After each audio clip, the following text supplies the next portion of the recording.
আমার পরেও একজন কি আছে, আলোচক আছে। এই জন্য মাহফিলের শেষ পর্যন্ত এখানে যারা উপস্থিত আছেন থাকবেন তো ইনশাল্লাহ। বাকি যারা আসবে এদেরকে স্বাগত, এরা এসে শূন্য স্থানগুলো পূরণ করবে।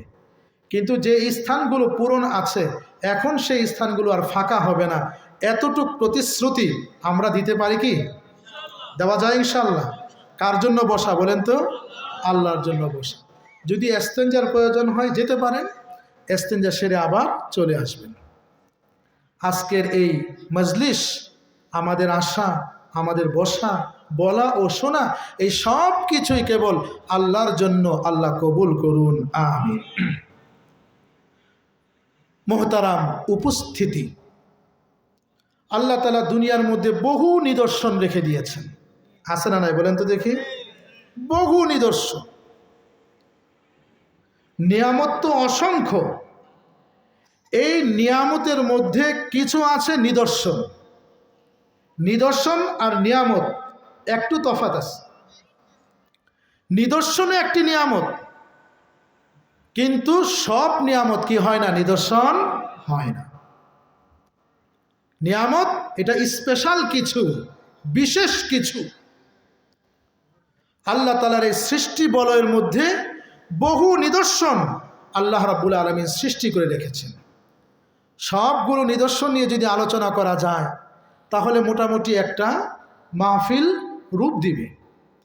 সব নিদর্শন নিয়ে আলোচনা করা সম্ভব নয়, কয়েকটি নিদর্শন নিয়ে আমি আলোচনা করি। 1 নম্বর, মাটি দ্বারা মানুষের সৃষ্টি আল্লাহ তাআলার অন্যতম একটি নিদর্শন। সুবহানাল্লাহ। কি দ্বারা বলেন তো? মাটি দ্বারা। মহান রব্বুল আলামিন কালামে পাকের মধ্যে ইরশাদ করেন, ওয়ামিন আয়াতিহি আন খালাকাকুম মিন তুরাব। আমার অন্যতম একটি নিদর্শন হলো যে আমি তোমাদেরকে মাটি দ্বারা সৃষ্টি করেছি। সুবহানাল্লাহ। কি দ্বারা সৃষ্টি করেছেন বলেন তো? মাটি দ্বারা।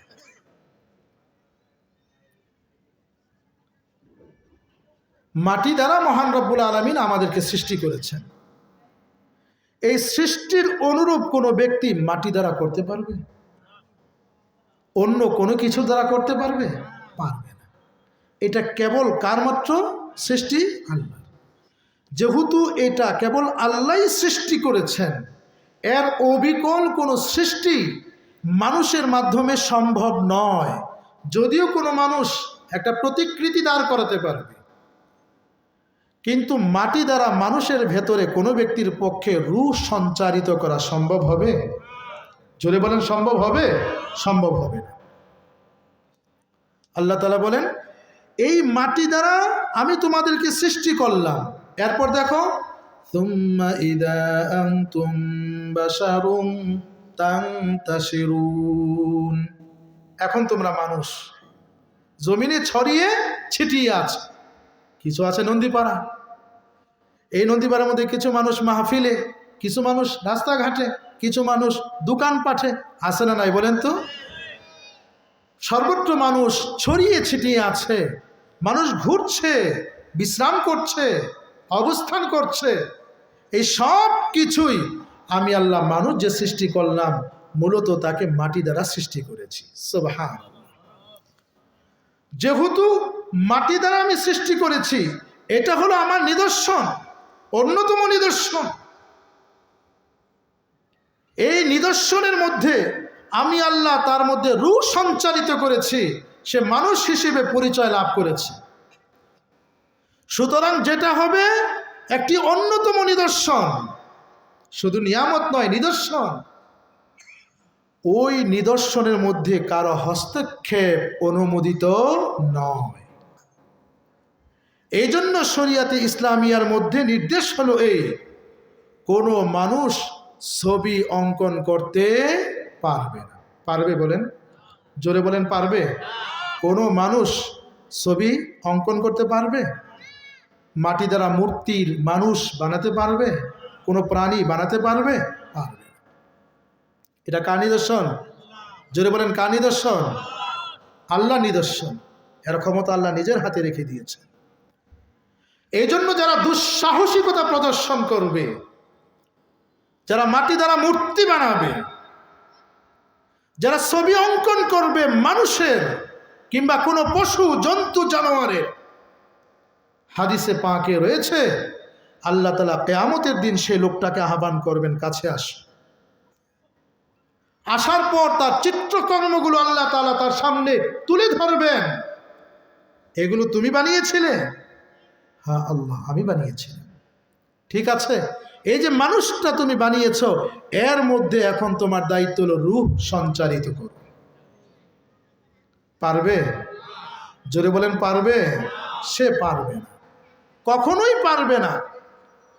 যদি সে না পারে তাহলে শাস্তির আওতায় তার আসতে হবে। এইটাই হলো ইসলামী শরীয়তের বিধান। কিন্তু আফসোসের সাথে বলতে হয়, ইসলামের এই বিধানটা আমরা অনেকেই হয়তো জানি না, অথবা জানলেও মানি। বলেন, আচ্ছা মাটি দ্বারা মূর্তি বানানোর কেন প্রয়োজন? অথবা মানুষের ছবি অঙ্কনের কেন প্রয়োজন? একজন মুমিনের যদি এটা প্রয়োজন না থাকতো, তাহলে এই চিত্রকর্ম শৈলী কোনো মানুষ পাওয়া যেত? আমি চাই, আমার চাওয়া আছে, আমার দরকার আছে, এই জন্যই কেউ না কেউ তৈরির জন্য প্রস্তুত হয়ে গেছে। আমরা সবাই যদি ইসলামকে গ্রহণ করি একত্রে একসাথে, একজন প্রস্তুত যে আমি মাটির তৈরি কোনো মূর্তি কিনব না, গ্রহণ করব না, কোনো পশু পাখির ছবি আমি না আমার ঘরে রাখবো আর না সন্তানের জন্য রাখবো, তাহলে এই কোম্পানিগুলো কার জন্য প্রস্তুত করতে বলেন তো? আমরা কিনি বিদায় তো তারা করে। وَمِنْ آيَاتِهِ أَنْ خَلَقَكُم مِّن تُرَابٍ ثُمَّ إِذَا أَنْتُمْ بَشَرٌ تَنْتَشِرُونَ। সুতরাং আমার বান্দারা জেনে রাখো, মাটি দ্বারা মানুষ সৃষ্টি করা এটা আমি মহান রব্বুল আলামিনের একটি নিদর্শন। সুবহানাল্লাহ, এই হলো একটি নিদর্শন। এবার আসুন দ্বিতীয় নিদর্শন কি? ওয়ামিন আয়াতিহি খালকুস সামাওয়াতি ওয়াল আরদ। দ্বিতীয় নিদর্শন হলো আমি আল্লাহ আসমান সৃষ্টি করেছি, আমি আল্লাহ জমিনও সৃষ্টি করেছি। সুবহানাল্লাহ, আসমান কে সৃষ্টি করেছে? একটু জোরে বলেন না, কে? জমিন কে সৃষ্টি করেছে? আসমান সৃষ্টি এটা আল্লাহ ছাড়া কারো পক্ষে সম্ভব? জমিন সৃষ্টি আল্লাহ ছাড়া কারো পক্ষে সম্ভব? জমিন কেউ সৃষ্টি করতে পারবে না, জমিন হয়তো আবিষ্কার করতে পারবে। আগে পানিতে ছিল, এখন উঠে গেছে, অথবা আবাদ করতে পারবে। আগে অনাবাদি ছিল, এখন আবাদ করছে। কিন্তু জমিন কেউ সৃষ্টি করতে পারবে? আকাশ কেউ সৃষ্টি করতে পারবে? আকাশ কেউ সৃষ্টি করতে পারবে না, জমিনও কেউ সৃষ্টি করতে পারবে না। এই সৃষ্টির একচ্ছত্র মালিক কে? জোরে বলেন কে? যেহেতু এই সৃষ্টির মধ্যে কারো কোনো দখলদারিত্ব নাই, কারো কোনো অংশীদারিত্ব নাই, এইটা কেবল আল্লাহ কর্তৃক সৃষ্ট, এর স্রষ্টা যেহেতু কেবল আল্লাহ, এজন্য এটা শুধু একটি নিয়ামত নয়। আসমান শুধু একটি নিয়ামত নয়, জমিন শুধু একটি নিয়ামত নয়, এটি নিয়ামত, সাথে সাথে এটি মহান রব্বুল আলামিনের নিদর্শন। কার নিদর্শন বলেন তো? ওয়া ইলাস সামাই কাইফা রুফিআত, আছে না নাই বলেন তো? ওয়া ইলাস সামাই কাইফা রুফিআত, আকাশের দিকে তাকায়া দেখো, এই আকাশকে কিভাবে সমুন্নত করা হয়েছে। সুবহানাল্লাহ, দেখছো? গবেষণা করেছে কখনো আকাশ কিভাবে আল্লাহ সৃষ্টি করেছেন? খোঁজো তো, আকাশ কিভাবে আল্লাহ সৃষ্টি করেছেন। তন্ন তন্ন করে খোঁজো, নন্দীপাড়া যেখানে তুমি আছো এখান থেকে সারা বিশ্বময় তুমি খোঁজো, দেখো তো আকাশকে কোনো খুঁটি ট্যাগ লাগায় আছে কিনা। আছে বলেন তো? মনে হয় ওদিক গিয়ে আসমানটা নেমে গেছে না, দৌড়ে গেলেই ধরা যাবে, এই তো। কিন্তু দৌড়ে যেখানে সেখানে জানতো, যাওয়ার পর দেখবেন এখানে আকাশ উঁচুতে, যে জায়গার থেকে দৌড়িয়েছিলেন আকাশটা মনে হয় সেখানে নেমে গেছে। এইভাবে শুধু এখান থেকে ওখানে নয়, সারা বিশ্বের চতুর্দিকে তুমি ঘুরো, আসমান সমুন্নত করেছেন কে? জোরে বলেন কে? ওয়া ইলাস সামাই কাইফা রুফিআত ওয়া ইলাল জিবালি কাইফা নুসিবাত, এরপর ওয়া ইলাল আরদি কাইফা সুতিহাত। এবার খেয়াল করো ভূপৃষ্ঠের দিকে, জমিনের দিকে তাকায় দেখো তো, এত সুন্দর করে এই জমিনটাকে বিস্তৃত কে করেছেন? জোরে বলেন কে করেছেন? একটু খেয়াল করো, যদি গোটা জমিন উঁচুই হতো, পাহাড়ের মতো, টিলার মতো, বসবাস করা সম্ভব ছিল? গোটা জমিন যদি শূন্য মরুভূমির মতো হতো, তাহলে তো বসবাস করা সম্ভব ছিল না। গোটা জমিন যদি এত শক্ত হতো, লোহা যত শক্ত তার চেয়েও বেশি শক্ত যদি জমিন হতো, বলতো এই জমিনে বহুতল ভবন তৈরি করা সম্ভব হতো? গোটা জমিন যদি এত নরম হতো, এত নরম হতো, যেমনটা চোরাবালি আছে না, কি বালি বলেন? চোরাবালি, চোরামাটি, এরকম যদি নরম হতো, বলো তো তোমাদের পক্ষে সম্ভব ছিল? বহুতল ভবন তো দূরের কথা, একটি ছোট্ট টিনের ঘরও তো সেখানে নির্মাণ করা তোমাদের পক্ষে সম্ভব ছিল। এই জমিনকে বিস্তৃত করলেন কে? এই জমিনের কিছু অংশে পাহাড়, আবার কিছু অংশে খালি রাখলেন কে? এই জমিনকে না নরম করলেন, আমার না শক্ত করলেন, মাঝামাঝি রাখলেন কে? এই জমিনে প্রতিটি মানুষের অবস্থান তৈরি করার তৌফিক দান করলেন কে? আল্লাহ তাআলা বলেন, যেহেতু এটা আমার একচ্ছত্র ক্ষমতা, এই জন্য এটা হলো আমার নিদর্শন। সুবহানাল্লাহ। কয়টা নিদর্শন গেল বলেন তো? ভুলে গেছেন না? কয়টা নিদর্শন গেল বলেন? প্রথম নিদর্শন কি গেল? মাটি দ্বারা মানুষের সৃষ্টি। আর দ্বিতীয় নিদর্শন গেল কি? আসমান জমিনের সৃষ্টি। তৃতীয় নিদর্শন ওয়াখতিলাফু আলসিনাতিকুম ওয়া আলওয়ানিকুম ইন্না ফি যালিকা লাআয়াতিল লিল আলিমিন। ৩ নম্বর নিদর্শন, দেখো সারা বিশ্বে কত মানুষ আছে না? সবার ভাষা কি একরকম? জোরে বলেন, সবার ভাষা কি একরকম? সবার রং, কালার, দেহের কালার কি একরকম? আচ্ছা বলো তো, একটু চিন্তা করো, এই যে মানুষের ভাষাগত বৈচিত্র্যতা, মানুষের রংগত বৈচিত্র্যতা, কেউ কালো, কেউ লাল, কেউ সাদা, কেউ গোধূলি বর্ণের, এই যেন হরেক রকমের কালার দিয়ে মানুষ কে সৃষ্টি করলেন? কেউ বাংলায় কথা বলে, কেউ ইংরেজিতে কথা বলে, কেউ হিন্দিতে কথা বলে, কেউ উর্দুতে কথা বলে, কেউ পশতু ভাষায় কথা বলে, মোহতারাম হাজরিন, কেউ চাইনিজ ভাষায় কথা বলে। এই যে ভাষার বৈচিত্র্যতা দান করলেন কে? কে দান করলেন? ভৌগোলিক এই যে সীমারেখা, কিছু সীমারেখার মধ্যে ঠান্ডা, প্রচণ্ড ঠান্ডা, আবার কিছু সীমারেখার মধ্যে গরম, প্রচণ্ড গরম, আবার কিছু সীমারেখার মধ্যে না অতি ঠান্ডা না অতি গরম, একটি পরিমিত সুন্দর একটি আবহাওয়া বিরাজ করে। এটা কার সৃষ্টি? সারা পৃথিবীর পক্ষে কোনো অঞ্চলকে পুরো ঠান্ডা করে দেওয়া, কোনো অঞ্চলকে পুরো গরম করে দেওয়া কোনো বিজ্ঞানীর পক্ষে সম্ভব কি? জোরে কথা বলেন, সম্ভব? এটা কার সৃষ্টি? আল্লাহর সৃষ্টি।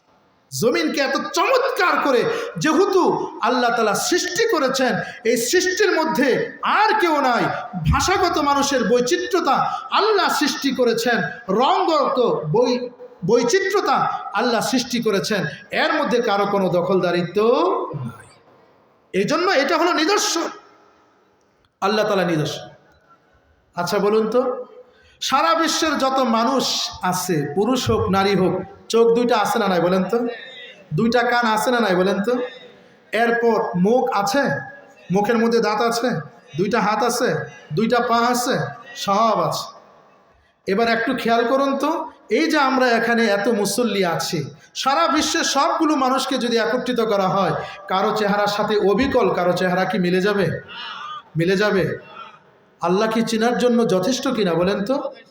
এর আর কি লাগে?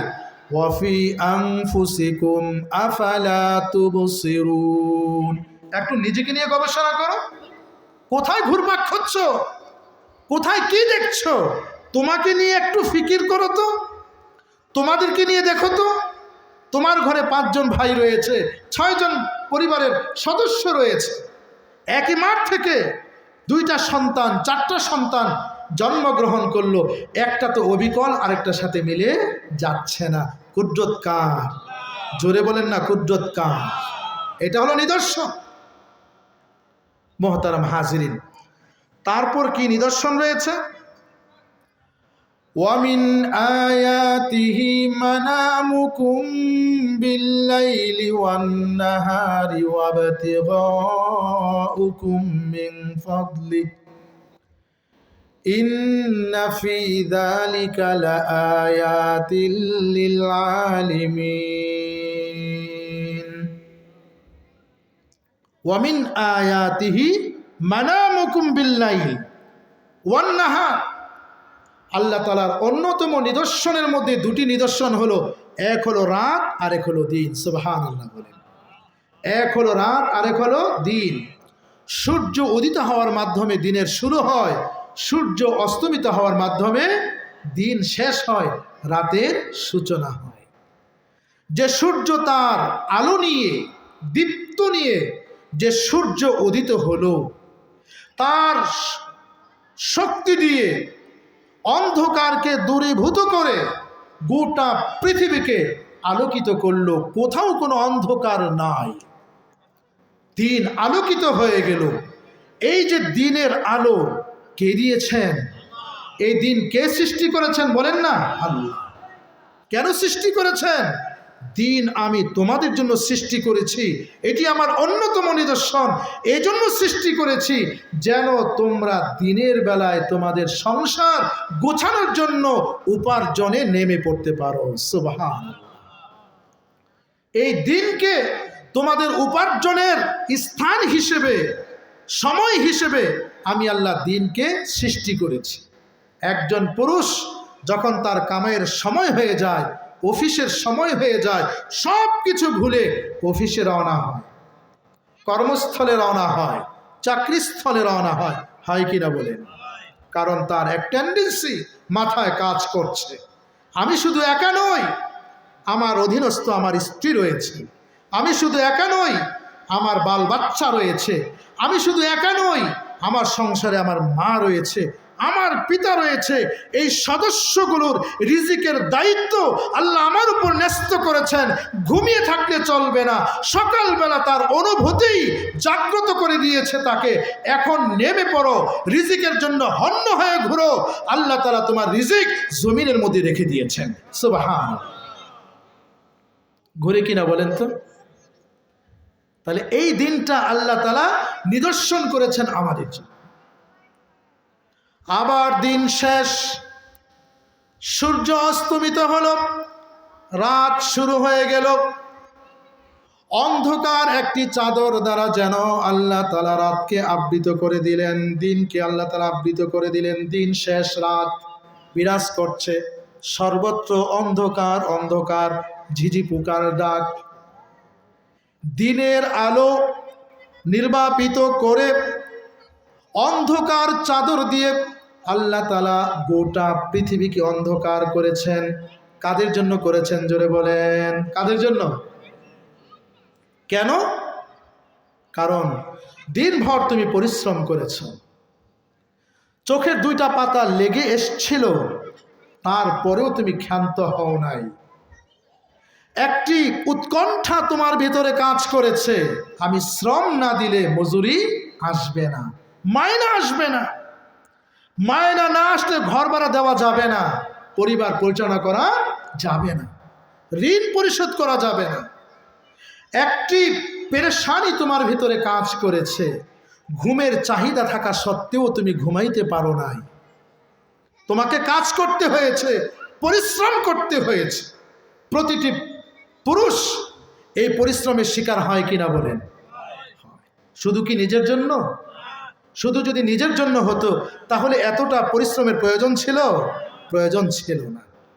মুহতারাম হাজিরিন, আল্লাহ রাব্বুল আলামিন বলেন, যেহেতু দিনভর তুমি পরিশ্রম করেছো, বাসায় আসার পর তোমার দেহটা ক্লান্ত শ্রান্ত হয়ে গেছে, অবসন্ন হয়ে গেছে, এখন আর শক্তি নাই, কোন সময় বিছনা হবে, বিছনায় যাব।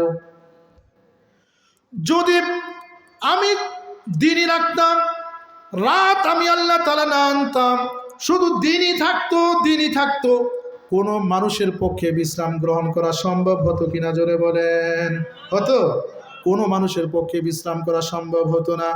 আমি আল্লাহ দিনের বিপরীত রাত সৃষ্টি করেছি তোমার জন্য নিয়ামত স্বরূপ, যেন সারাদিন পরিশ্রম করে রাতের বেলায় ঘরে এসে তুমি বিশ্রাম করতে পারো, সুবহানাল্লাহ, তুমি ঘুমাইতে পারো। এই ঘুমের জন্য আমি আল্লাহ তোমার জন্য রাতকে সৃষ্টি করেছি। সুবহানাল্লাহ বলবেন না? আল্লাহ তাআলার নিয়ামত কয়টা বলা যাবে বলেন? ওয়া ইন তাউদ্দু নি'মাতাল্লাহি লা তুহসুহা। খাতা কলম নিয়ে বসো, কমতে থাকো আল্লাহ তোমার উপর কয়টা নিয়ামত দান করেছেন, কয়টা নিয়ামত দান করেছেন। খাতা কলম নিয়ে বসো। প্রত্যেকেই বসে পড়লাম, খাতা কলম নিয়ে লেখা শুরু করলাম, আল্লাহ কি কি নিয়ামত আমাকে দান করেছেন। এবার আল্লাহ তাআলা নিজেই বলেন, তোমার খাতা শেষ হবে, তোমার কলমের কালি শেষ হবে, তোমার জিন্দিগির হায়াত শেষ হবে, আমি আল্লাহ তোমার উপর যে নিয়ামত দান করেছি তার বিবরণ লিখে শেষ করা যাবে না। সুবহান! কি পরিমাণ নিয়ামত আমরা ভোগ করছি রব্বে কারিমের। চাইলে এই সমস্ত নিয়ামত আল্লাহ তাআলা মুহূর্তের মধ্যে বন্ধ করে দিতে পারেন, পারেন কিনা বলেন তো? সেই ক্ষমতা আল্লাহর আছে? জোরে বলতে হবে, আছে। তো দিন হলো আল্লাহ তাআলার একটি নিদর্শন, রাত হলো রব্বে কারিমের একটি নিদর্শন। কে সৃষ্টি করেছেন জোরে বলেন? আওয়াজ হয় না। কে সৃষ্টি করেছেন? এবার রব্বে কারিম আরো একটি নিদর্শনের কথা বলছেন, ওয়ামিন আয়াতিহি ইউরিকুমুল বারকা খাউফান ওয়া তামাআন ওয়া ইউনাজ্জিলু মিনাস সামাই মাআন ফায়ুহয়ি বিহিল আরদা বা'দা মাউতিহা ইন্না ফি যালিকা লাআয়াতিন লিকাওমিন ইয়াকিলুন। আল্লাহ তাআলা বলেন, আমার আরেকটা নিদর্শন দেখো, তা হলো বিদ্যুৎ চমক, তারপর বৃষ্টি দান করা। সুবহানাল্লাহ! বৃষ্টি হওয়ার আগে বিদ্যুৎ চমকায় কিনা বলেন তো? এটা একটা নিয়ামত এবং নিদর্শন আল্লাহ তাআলার। এই নিদর্শনটা আমরা ঢাকাবাসী যারা আছে, এরা যদিও না বুঝি, গ্রামের যারা আছেন চাষাবাদের সাথে সম্পর্কিত, এরা হাড়ে হাড়ে টের পান কিনা বলেন? বৃষ্টির মৌসুমে অনাবৃষ্টির কারণে যখন খরার সৃষ্টি হয়, জমিনগুলো শুকনো হয়ে যায়, ফেটে যায়, চৌচির হয়ে যায়, পানির শূন্যতায় জমিন আবাদ করা সম্ভব না হয়, নিড়ানি দেওয়া সম্ভব না হয়, তখন একজন কৃষক, একজন শ্রমিক ভাই হাড়ে হাড়ে টের পায় আকাশের বৃষ্টিটা তার জন্য কত বড় নিয়ামত। চিন্তা করেছেন কখনো এই বৃষ্টির পানি কত বড় নিয়ামত? বৃষ্টি হচ্ছে না অনেকদিন যাবত, খরা সৃষ্টি হয়েছে, জমিনগুলো চৌচির হয়ে গেছে, ফেটে গেছে। কৃষক হায় হুতাশ শুরু করছে, হায় হায়, এখন কি করার, এখন কি করার। আগে গ্রামাঞ্চলের প্রচলন ছিল যে তারা বৃষ্টির গান গাইতো কিনা বলেন তো। এরপরে আপনার বিভিন্ন জিনিস কুলার মধ্যে নিয়ে তারা নাচ গান করতো, আকাশের দিকে চায়া থাকতো বৃষ্টির জন্য। এইভাবে করলে কি বৃষ্টি আসে? বৃষ্টি কার দান বলেন তো? জোরে বলেন না, কার দান? আল্লাহ। ইচ্ছে করলে কি আসে? না। এটা কার পক্ষ থেকে আসে? কথা বলতে হবে জোরে। কার পক্ষ থেকে? আল্লাহ। কৃষক পেরেশান, হায়রান হয়ে গেছে, বৃষ্টি আসে না। মৌসুম যদি শেষ হয়ে যায় চাষ হবে না। তার ঘাড়ের মধ্যে অনেক ঋণ পরিশোধ করার তৌফিক হবে না, সুযোগ হবে না। গোলায় যদি ধান না থাকে ঘরে খাবারেরও ব্যবস্থা হবে না। মোহতারাম হাজরিন, পেরেশান। একদিন, 2 দিন, 3 দিন, 1 সপ্তাহ, 2 সপ্তাহ নামাজ দোয়ার মাধ্যমে আল্লাহ তাআলা বান্দার আবদার মঞ্জুর করলেন। হঠাৎ আকাশ অন্ধকার হয়ে গেল, বিদ্যুৎ চমকাতে শুরু করলো। এখন কৃষক মিয়া বেজার হবে না খুশি হবে বলেন? খুশি না বেজার বলেন তো? ওয়ামিন আয়াতিহি ইউরিকুমুল বারক, আমার অপার নিদর্শনের মধ্যে একটি নিদর্শন হলো ইউরিকুমুল বারক। যখন তোমরা হতাশ হয়ে যাও, নিরাশ হয়ে যাও, ওই নৈরাশ্যতার সময় আমি আল্লাহ বিদ্যুৎ চমকের নিয়ামত তোমাদেরকে দেখাই। সুবহানাল্লাহ। এত চমৎকার নিয়ামত দেখে এবার খুব খুশি। বৃষ্টির অপেক্ষায় আল্লাহ তাআলা বলেন, যেহেতু প্রথমটা মঞ্জুর করেছি, দ্বিতীয়টা মঞ্জুর করব। ওয়ায়ুনাজ্জিলু মিনাস সামাই মাআ, আমি আল্লাহ আকাশ থেকে বৃষ্টি আমি বর্ষাই। সুবহানাল্লাহ। কারো হুকুমে বৃষ্টি হয়? কার হুকুমে হয় বলেন তো? আল্লাহর। মোহতারাম হাজরিন, এই নিদর্শনগুলো মহান রব্বুল আলামিন কালামে পাকের মধ্যে একটির পর একটি উল্লেখ করেছেন। এইভাবে যদি নিদর্শন নিয়ে শুধু আলোচনা হয়, ঘন্টাকে ঘন্টা সময়ের প্রয়োজন। আমি তো আমার মূল বিষয়ে যেতে পারলাম না।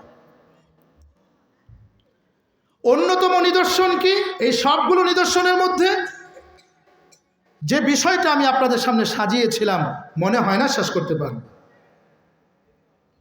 নিদর্শনটা বলি এবার। এই সবগুলো নিদর্শনের মধ্যে একটি গুরুত্বপূর্ণ নিদর্শন, অন্যতম একটি নিদর্শন, ওয়ামিন আয়াতিহি আন খালাকা লাকুম মিন আনফুসিকুম আজওয়াজা, আমার অপার নিদর্শনের মধ্যে একটি হলো আমি তোমাদের জন্য তোমাদের থেকেই তোমাদের স্ত্রীদেরকে সৃষ্টি করেছি। সুবহানাল্লাহ। কাদের থেকে কাকে সৃষ্টি করেছেন বলেন তো? আমাদের থেকে আমাদের স্ত্রীদেরকে আল্লাহ তাআলা সৃষ্টি করেছেন। সুবহানাল্লাহ বলবেন না? এটা কি একটা নিদর্শন মনে হয় না?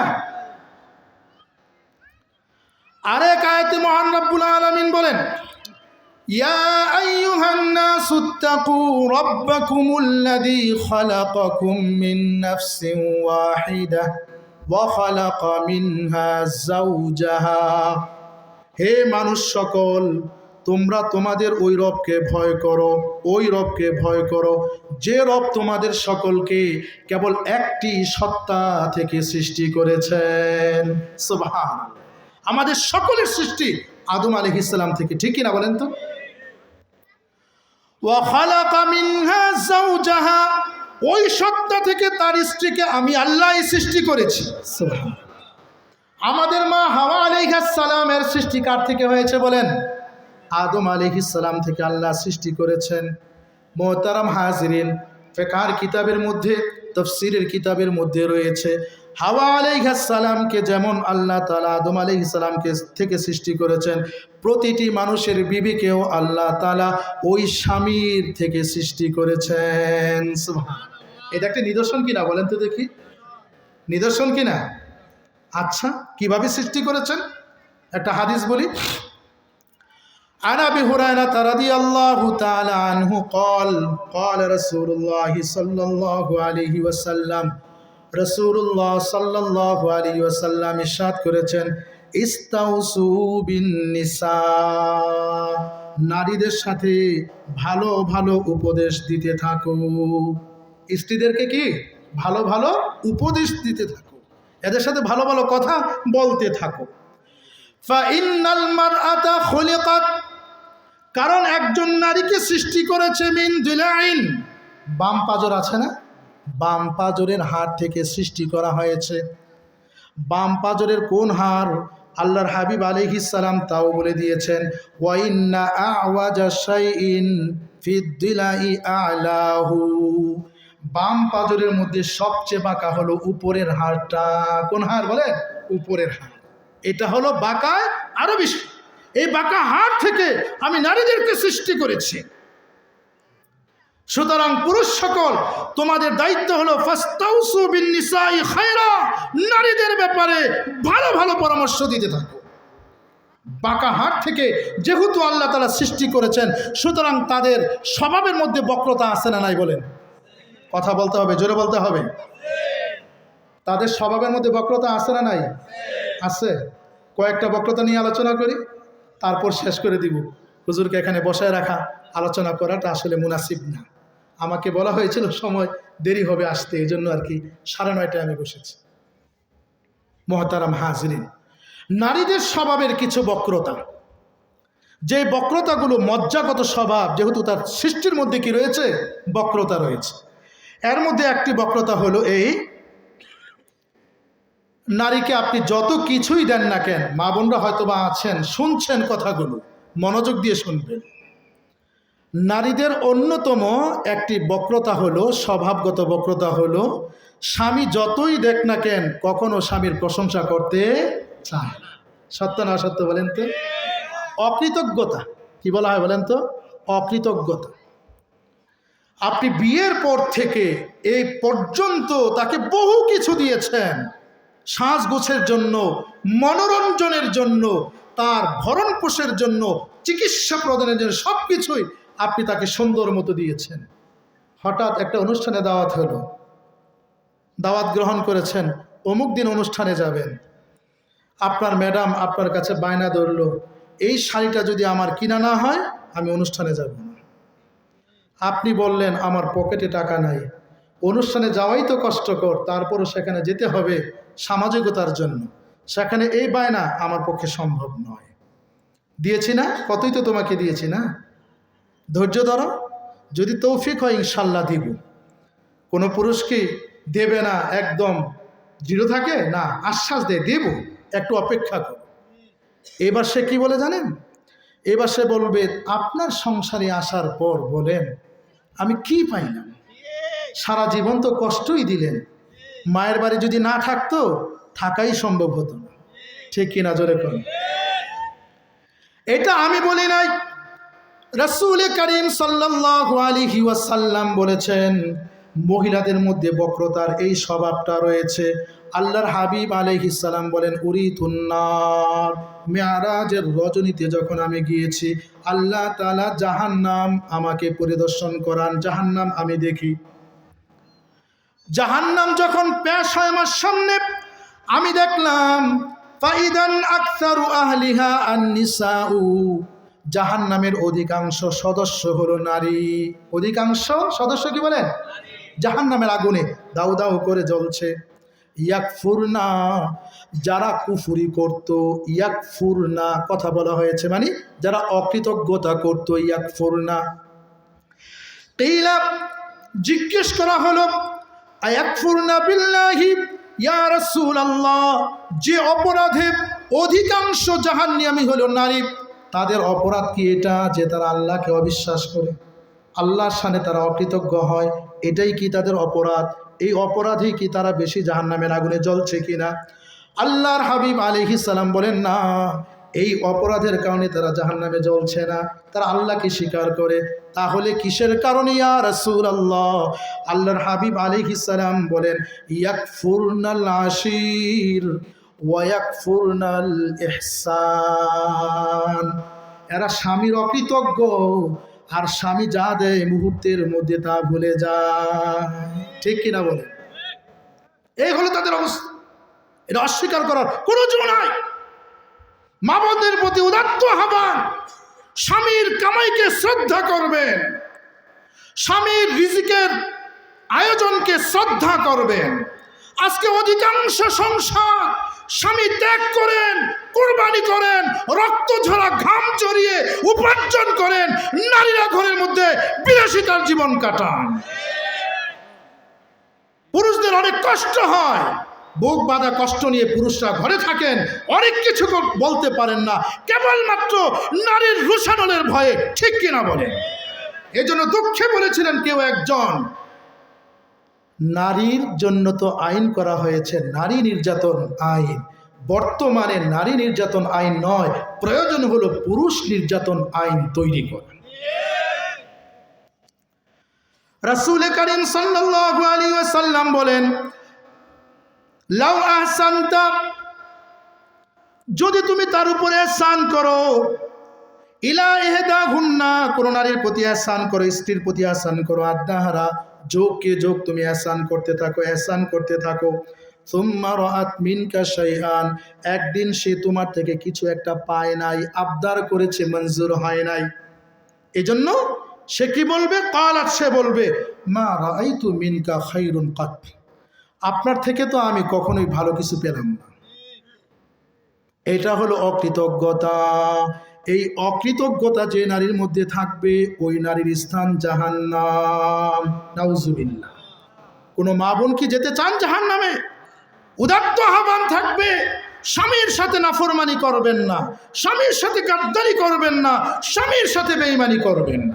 এটা হলো তাদের মজ্জাগত একটি স্বভাব, স্বামীর প্রতি অকৃতজ্ঞ হওয়া। আল্লাহ তাআলা আমাদের মা বোনকে হেফাজত করুন। 2 নম্বর সমস্যা, অভিশাপ দেওয়া। কি দেওয়া বলেন তো? ঝগড়া করে দেখেন না, হ্যাঁ, 14 গোষ্ঠী জাহান্নামে নিয়ে ছাড়বে। কয় গোষ্ঠী বলেন? এত পরিমাণ অভিশাপ তারা দিতে পারে, ঝগড়া করলে বোঝা যায়। হযরত আবু সাঈদ রাদিয়াল্লাহু তাআলা আনহু থেকে বর্ণিত, তিনি বলেন, রাসূল করিম সাল্লাল্লাহু আলাইহি ওয়াসাল্লাম হয়তো ঈদুল আযহা অথবা ঈদুল ফিতরে আল্লাহর হাবিব ঈদগাহে গিয়েছেন।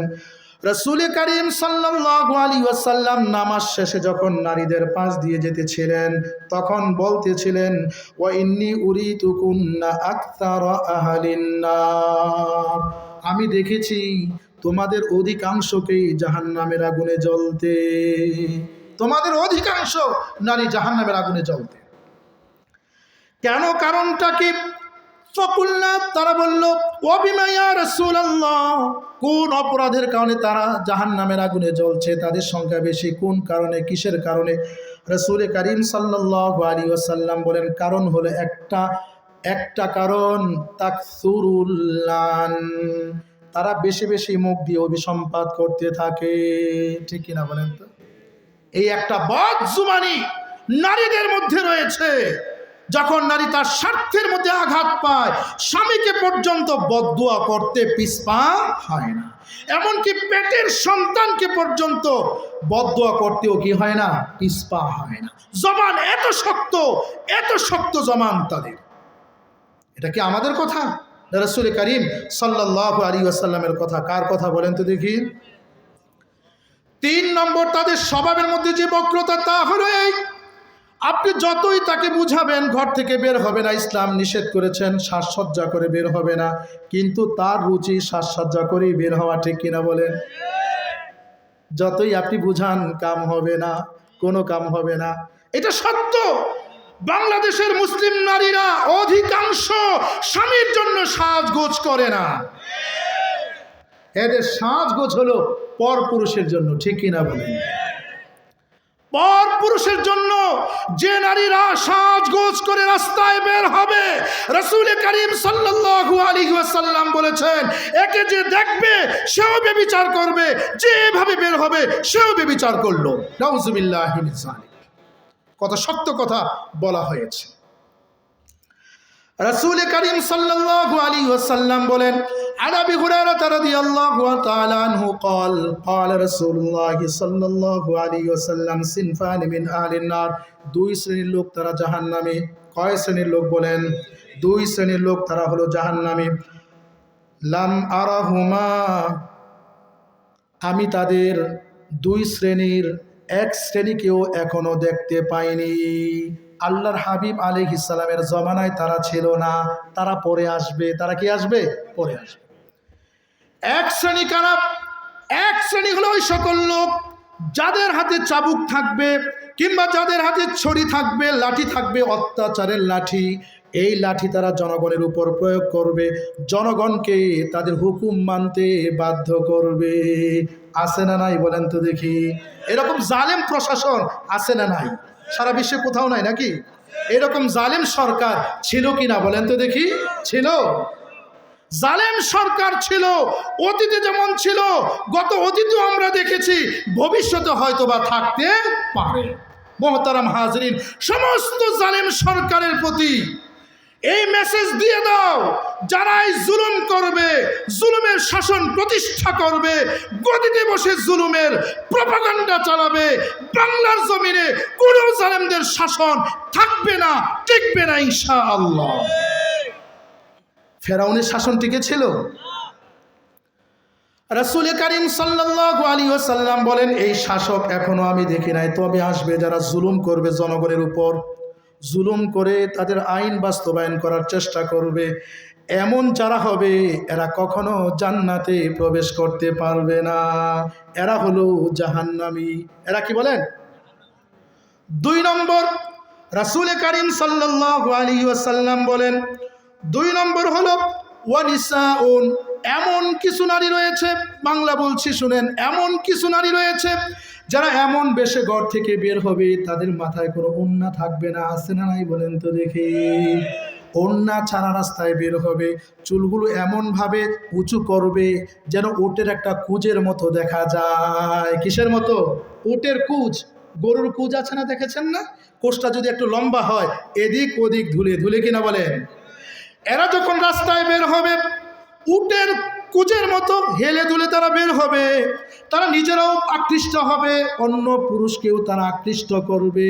আল্লাহর হাবিব আলাইহিস সালাম বলেন, ওই সকল নারীদেরকে সংবাদ জানায়া দাও যারা এইভাবে রাস্তায় বের হবে এরা জান্নাতে প্রবেশ করতে পারবে না, জান্নাত থেকে এত দূরে অবস্থান করবে যে জান্নাতের ঘ্রাণও তাদের নাকে পৌঁছবে না। নাউজুবিল্লাহি মিন যালিক। এগুলো নারীদের মধ্যে আছে কিনা বলেন তো দেখি? এই জন্য আজকের এই মাহফিল থেকে নারী সমাজের ভাই বোন, নারী সমাজের যারা রয়েছেন মা বোন, সকলের প্রতি উদাত্ত আহ্বান থাকবে, আমরা কোরআনকে গ্রহণ করি, আমরা হাদিসকে গ্রহণ করি, আমরা সুন্নাহর পথ অবলম্বন করি। যারা সাহাবায়ে কেরাম, মহিলা আয়েশা রাদিয়াল্লাহু আনহা, ফাতিমাতুজ জাহরা রাদিয়াল্লাহু আনহা, ওনাদের জীবন ইতিহাস তালাশ করি। কসম খোদার, আজকে সারা বিশ্ব একজন পবিত্র মায়ের অপেক্ষায় রয়েছে, যার পবিত্র গর্ভ থেকে এমন একজন সালাউদ্দিন আইয়ুবী আসবে, সারা বিশ্বের অশান্ত পৃথিবীকে নেতৃত্ব দিয়ে কানায় কানায় ইনসাফ প্রতিষ্ঠা করবে। এমন নারীর প্রয়োজন আছে না নাই বলেন তো দেখি? আজকের এই মাহফিলে আমাদের উদাত্ত আহ্বান থাকবে, আমাদের মা বোনদেরকে আল্লাহ রাব্বুল আলামিন পর্দার মধ্যে রেখে দিন, আমাদের মা বোনদেরকে আল্লাহ তাআলা সম্মানের সাথে রাখুন, আমাদের মা বোনদেরকে আল্লাহ তাআলা পূর্ণাঙ্গ ইসলামের মধ্যে প্রবেশ করার তৌফিক নসিব করুন। আমিন। ওয়া আখিরু দাওয়ানা।